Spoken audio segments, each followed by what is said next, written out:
Hey guys, last week we published a video basically entitled, "Why is this Tesla Model X so slow?" Because Tesla says that it should do 0 to 60 in 4.4 seconds, and yet when we were testing it, we could never get it to go faster than 5.4 seconds. 3, 2, 1.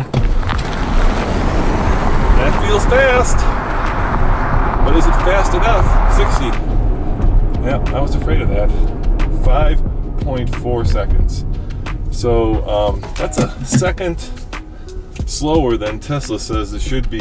So we asked you guys to supply the answer, and you did. It turns out that in order for this vehicle to reach its maximum acceleration claimed by the manufacturer to 60, you have to have it in low mode. So in this video, we're going to do 3 0 to 60 runs. First, we're going to do it in standard height, then in low mode, and then in ultra low mode.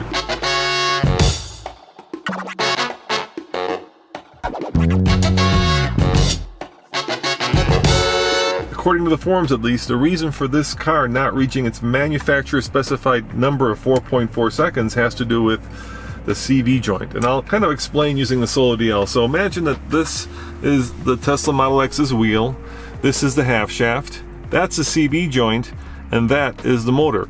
And normally when the vehicle is in its regular height, it looks something like this. So the car's up here, and you'll notice that the half shaft is not horizontal but at a little bit of an angle, and the wheel of course is straight, which puts a lot of pressure on the CV joint. Now when you lower the car, you line up the motor, the half shaft, and the CV joint, taking away all that pressure on the CV joint, which then allows, according to the forums, the Model X to reach its top performance of 4.4 seconds, because the forums state that if the car is not in its ultra low mode, it is software disabled from peak power because it puts too much stress on that CV joint. So that's what we're going to test today. We're going to first run a 0 to 60 in standard mode, then we're going to put it into low mode, and then we're going to put it into very low mode.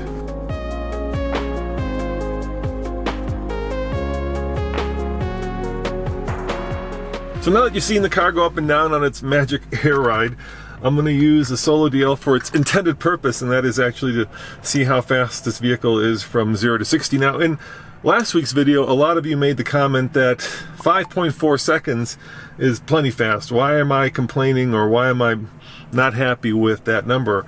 And that's not the point. Look guys, we're not here as fanboys, and yes, 5.4 seconds to 60 is very fast, but that's not the number that Tesla claims. Tesla claims this car should do it in 4.4, and that's what we're testing. And if it's not doing it in 4.4, then that's a problem. It's like buying an oven that's supposed to go to 350 degrees so you can cook whatever you cook at 350 degrees, and the thing only goes to 320 degrees. You'd want to get a replacement oven or find out why it's not doing it. So hopefully by the end of this test, we're going to see a 4.4, because we've tested a lot of electric cars, and electric cars are basically computerized, and they're very good at hitting their numbers. And if this thing isn't hitting its number every time, there is something wrong with it. And the other problem that we noticed in the forums was that there's a shudder that happens because of all that pressure that's put on the half shaft and the CV joint. And we're getting that shudder in this car as well. And a lot of the people in the forums actually have had to have their half shafts replaced because of that shudder. So I'm hoping we don't end up there, but let's find out how fast it is from 0 to 60, and let's hope that we can get that 4.4 number, because that is a number that Tesla claims we're supposed to get, so I fully expect to get that number.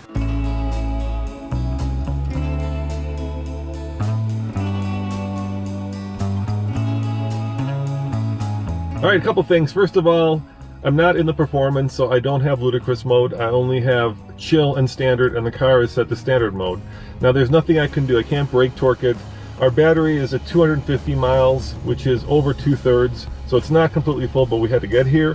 It's 39 degrees out, which might affect this, but Tesla climate controls its batteries, so it shouldn't affect it. And finally, I'm just going to floor it and see how fast it is from 0 to 60. So here we go. Nothing else I can do. It's in standard mode right now. I am ready to go. Just floored. A little bit of axle shudder, I'm feeling it. And there's 60. 5.45. 5.45. Which is pretty much what we got last time we tested this. So a full second slower 0 to 60 than what Tesla claims we should be getting. Test number 2, we're taking it to low mode, and it should be faster now. All right, here we are, we're in low mode. So hopefully this will be faster. Remember, 5.45 was our last time, and let's go for it.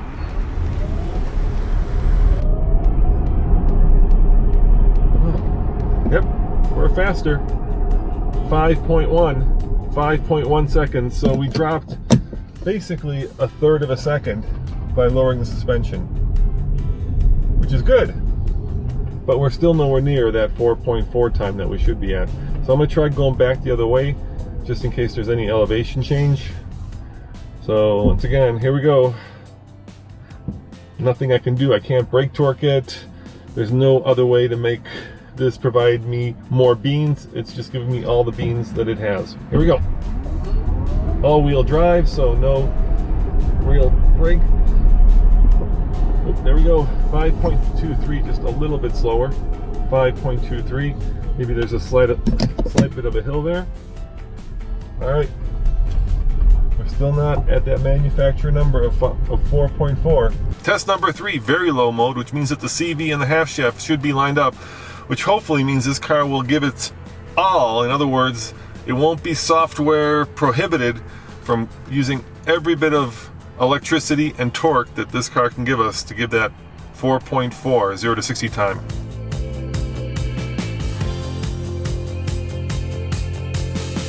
All right, we're in very low mode.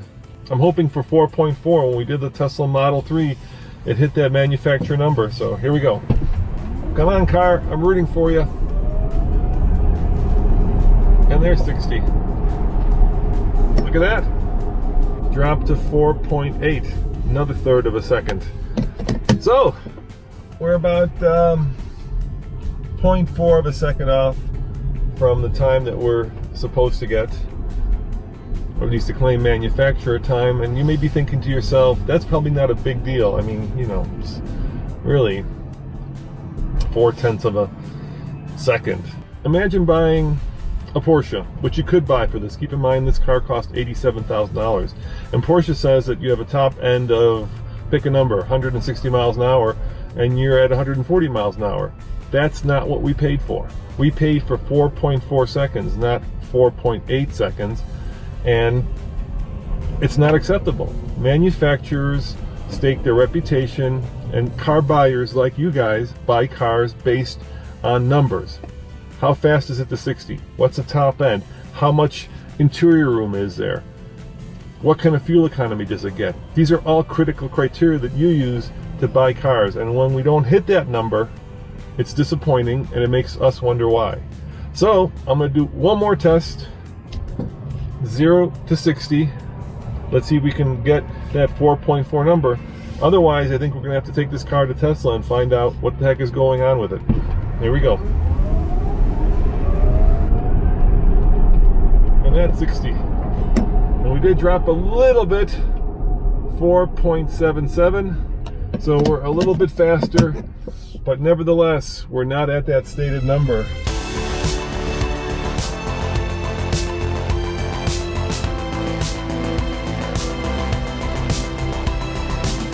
So what did we figure out? Well, we figured out that the car does get faster when you lower it. And the reason for that most likely is that Tesla is allowing greater power, more torque, more horsepower into the wheels when it's in very low mode.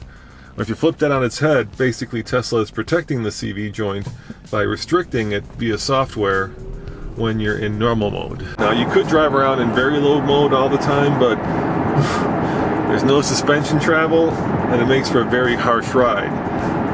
So yeah, that's a possible solution if you want to go fast, but not a very good one. For the most part, this vehicle should be about the same no matter what the state of charge is, unless you're very, very low.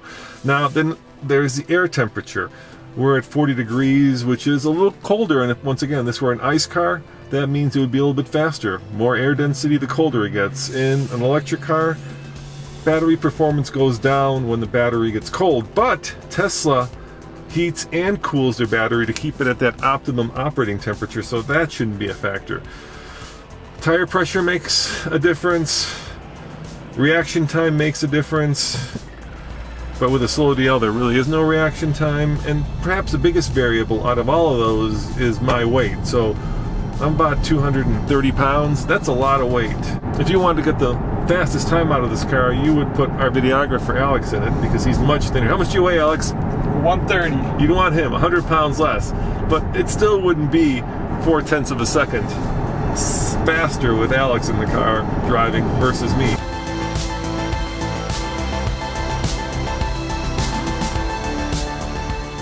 Auto manufacturer's reputation is based on these numbers. And if this car isn't hitting what Tesla says, then one of two things have to happen.